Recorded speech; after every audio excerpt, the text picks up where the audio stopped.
पाहताय JB TV news. बातमीत सत्यता हीच आमची ओळख। पिंपळनेरच्या देशीरवाडे शिवारात बिबट्याची दहशत। वृद्धावर रात्री अचानक हल्ला। शतपावली वृद्धाच्या जीवावर बेतली। मित्रांच्या आरडाओरडीनंतर बिबट्यानं धूम ठोकली। शतपावलीसाठी घराबाहेर पडलेल्या 65 वर्षीय वृद्धावर बिबट्याचा झडप घालून हल्ला। मित्रांच्या आरडाओरडीनंतर बिबट्यानं जंगलाच्या दिशेनं धूम ठोकली। पिंपळनेर परिसरातील देशीरवाडे शिवारात बिबट्याची दहशत पुन्हा एकदा समोर आली असून रात्रीच्या वेळी एका 65 वर्षीय वृद्ध व्यक्तीवर बिबट्यानं हल्ला केल्याची धक्कादायक घटना घडली आहे। या घटनेमुळे परिसरातील ग्रामस्थांमध्ये भीतीचं वातावरण निर्माण झालंय। मिळालेल्या माहितीनुसार संबंधित वृद्ध व्यक्ती रात्री जेवण आटोपल्यानंतर नेहमीप्रमाणे मित्रांसोबत शतपावली करण्यासाठी घराबाहेर पडले होते। यावेळी अंधाराचा फायदा घेत दबा धरून बसलेल्या बिबट्यानं अचानक त्यांच्यावर झडप घालत हल्ला केला।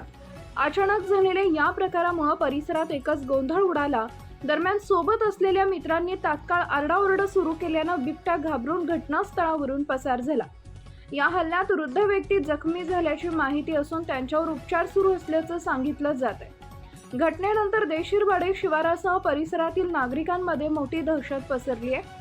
रात्रीच्या वेळी घराबाहेर पडण्यास नागरिक घाबरत असून लहान मुले व शेतकऱ्यांच्या सुरक्षेचा प्रश्न निर्माण झालाय।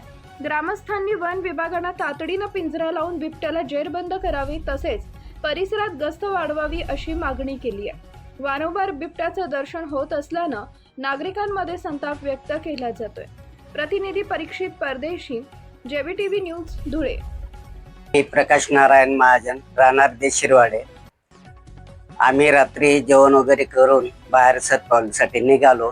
काही माझे मित्र जिभाऊ वामन वाघ हे पण बरोबर होते। आम्ही चालत असताना रस्त्याला ढबा धरून बसलेले झुडपात पट्टेदार वाघ हा होता। अचानक त्याने हमला केला यांच्यावरती।